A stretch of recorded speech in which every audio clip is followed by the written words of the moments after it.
Vamos lá, primeiramente, bom dia. Bom, como vocês acabaram de dizer aí, vocês acabam lançando agora esses episódios apontando esses questionamentos aos ministros do Supremo no momento de tensão entre o presidente e a corte, né? Nós temos visto aí ministros fazendo fortemente críticas ao presidente e com apoiadores também do governo Jair Bolsonaro. Vocês se consideram também uma produtora alinhada aos interesses do governo ou não? Não.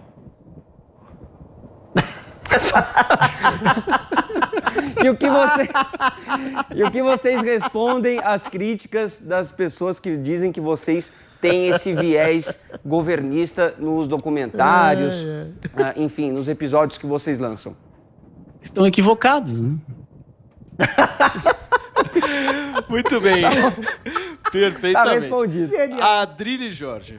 Queridíssimos, bom dia. A gente sabe que a educação brasileira, eu diria até a educação quase que mundial, tem um viés, né, nas últimas décadas, no último século, de marxismo, né? Sempre um viés de luta de classes, a história contada pela luta de classe, história contemporânea, história pregressa.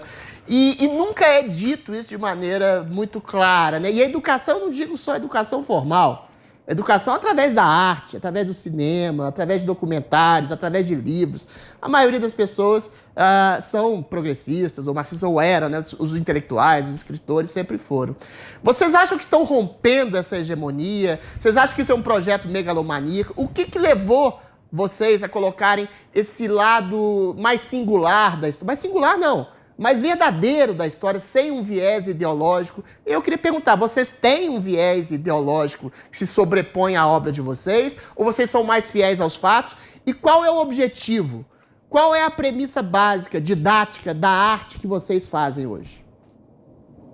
São duas questões, né? A primeira questão, Sim, se tem ou não tem ideologia, e antes ali a questão da existência da Brasil Paralelo, quer dizer, do propósito, da ambição, né? Perfeito. A gente sempre fala que essa parte da ambição e do propósito é algo que caiu no colo, né? A gente tinha uma certa vocação, talvez assim, para contar histórias, para fazer propaganda de algumas ideias.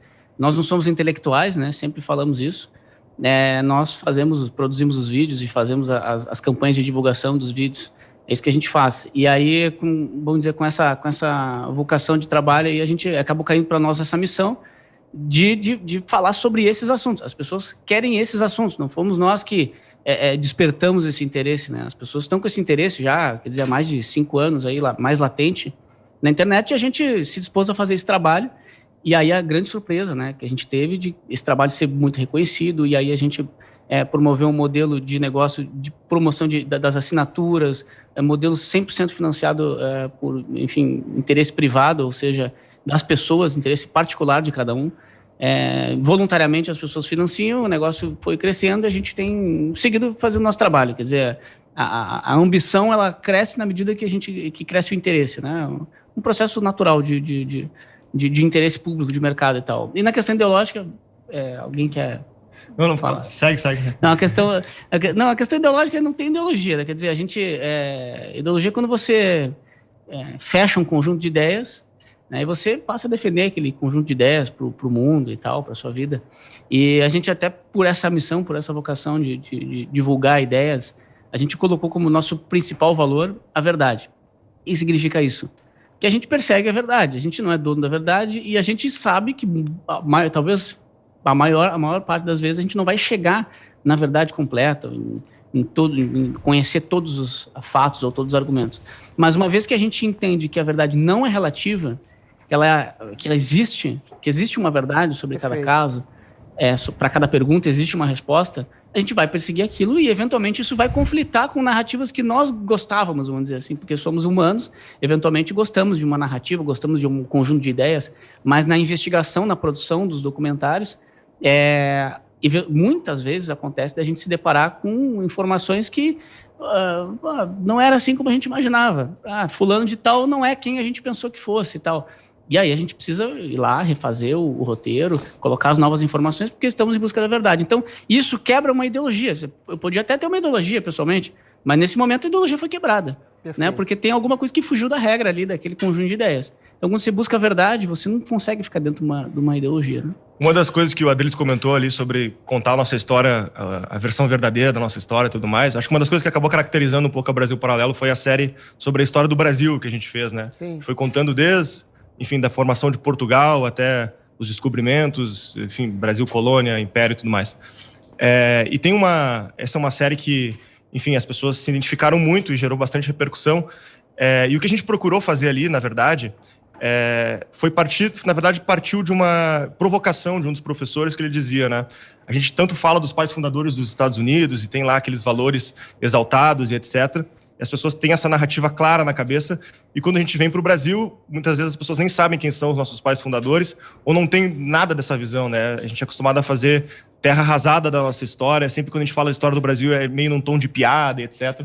E será que isso é porque de fato não tiveram pessoas enfim, virtuosas, pessoas legítimas dessa narrativa, ou porque a gente está contaminado com uma visão marxista da história, da ideia de ciclos econômicos, a luta de classes, etc. O quanto que enfim, de fato não há, ou a gente está contaminado por essa visão. Então a gente começou um processo de investigação bem longo, tentando trazer um pouco dessa perspectiva do Brasil. Quem foram os nossos heróis, o que eles pensavam, o que eles faziam. Então isso, de uma certa forma, conflitou, obviamente, com muito do que a gente conhece da narrativa tradicional, ou pelo menos da narrativa que é mais vista nas escolas e no ambiente acadêmico hoje em dia. Então acho que aí parte um pouco dessa questão, né? Aonde que a gente está direcionando... enfim, o nosso ponto de vista, nossa investigação. Perfeito. Gente, nós estamos com a hashtag aberta aqui no Morning hoje, hashtag Brasil Paralelo no Morning. A gente queria muito que vocês mandassem as perguntas também que vocês têm para fazer para a galera do Brasil Paralelo. Daqui a pouquinho a Paulinha vai falar. Você, Joel, agora. Bom dia, pessoal aí do Brasil Paralelo. Vocês têm um programa e documentários, séries de documentários, têm sido muito bem sucedidos, trazendo uma visão da história, muitas vezes muito crítica, a visão mais comum, né, que é narrada nos livros, nas escolas. Vocês, por isso mesmo, têm recebido também muitas vezes críticas. Por exemplo, eu lembro de assistir um vídeo daquele filósofo Henri Bugalho criticando o documentário da ditadura militar, mas enfim, uma série de filósofos, historiadores fazem críticas. Eu queria dividir a pergunta em duas partes. Primeiro, tem alguma dessas críticas que vocês consideraram que acrescentou algo a vocês, que vocês aprenderam algo e pensam em fazer diferente com base nessa crítica? E segundo, do outro lado, quem são para vocês historiadores, pensadores, filósofos, cientistas sociais de referência? Quais são as referências intelectuais que vocês consideram mais confiáveis no Brasil? Legal, Joel. Obrigado pela pergunta. Nós assistimos normalmente toda a crítica que chega até nós, né? Inclusive essa do Henry a gente assistiu também e outras... Enfim, que já chegou até nós, a gente vê lá e gosta, acha bom que critique. Sobre críticas que acrescentaram algo, né?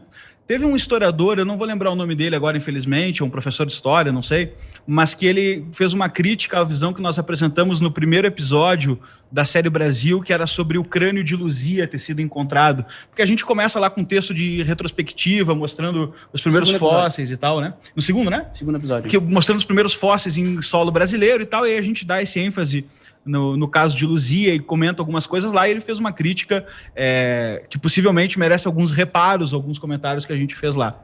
Outra crítica que chegou até nós, eu acho que vale, embora seja extremamente subjetiva, mas eu acho que vale um esforço da nossa parte para compreender melhor, assim, até onde isso era justo, uma espécie de ufanismo no caso do Dom João VI e na saída dele de Portugal até o Brasil, né, quando Napoleão correu com ele. Já nos questionaram, falaram assim, vocês não acham que vocês colocaram uma visão muito romântica, né, no fato de ter sido uma retirada estratégica boa ou alguma coisa do tipo? E realmente, quando a gente foi ler, eu me lembro quando eu recebi essa crítica, eu fui ler alguns depoimentos de pessoas que ficaram em Portugal quando Dom João VI veio, e realmente há um contraponto. Eu não tenho certeza se isso invalida aquela questão da visão estratégica que foi posta, mas certamente acho que merecia o debate, a dialética ali, né, naquela questão. Então, essa é a primeira questão. A gente gosta que façam críticas, às vezes eu confesso que acho elas um pouco rasas no sentido de pessoalizar a crítica, né? O fato de estar falando ou de ter uma visão que o cara considera um pouco mais conservador ou o que for, ou não marxista, e é isso, por ele ter esse juízo de valor da parte dele, ele acaba enviesando um pouco os comentários, isso eu acho ruim, mas quando vem a crítica como essas que eu coloquei ou outras, a gente adora absorver e tudo mais. E no segunda pergunta que você fez sobre referências, né? Há muitas e depende do tema. A gente, por exemplo, encontra bacanas referências nos pais fundadores dos Estados Unidos nesse último documentário que nós fizemos sobre liberdade de expressão. Isso não isenta eles de problemas biográficos, mas lá encontramos um material legal também no pensamento inglês, no liberalismo clássico e tal. Referência. A gente gosta muito da visão do Eric Wegelin, que foi um cientista político alemão, exilado do nazismo, que foi trabalhar nos Estados Unidos e desenvolveu uma coletânea chamada History of Political Ideas, que foi muito bom estudar. A gente teve alguns professores que nos ajudou a compreender aquele trabalho dele também. E depois o Ordnance History. E isso é uma referência, de certa forma, crítica que ele faz às ideologias e a maneira que ele colocou.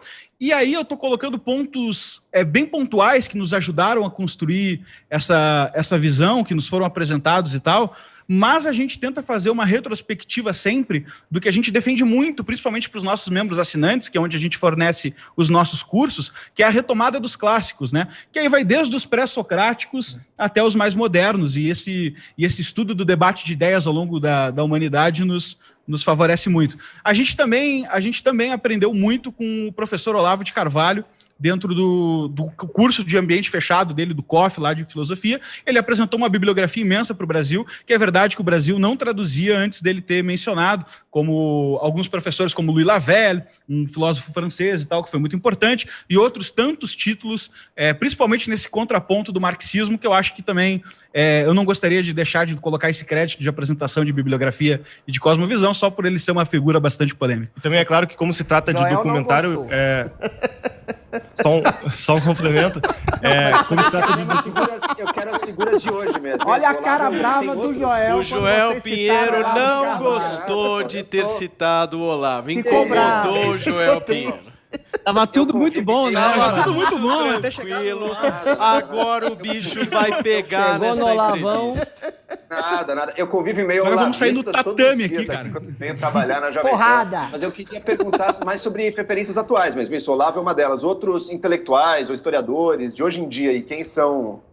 Tem um cara que a gente gosta muito, na verdade dois, né, psicólogos americanos, que na verdade é canadense, perdão, né, que é o Jordan Peterson, que a gente gosta bastante do pensamento dele, faz os cursos, lê os livros, acha muito legal o trabalho que ele faz.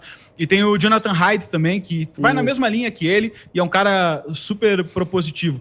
Dos atuais, a gente também tinha, infelizmente, faleceu há pouco tempo o Roger Scruton, e a gente, enfim, perdeu essa referência, mas ela acaba sendo contemporânea e bastante dialogável ainda com as referências de hoje, né?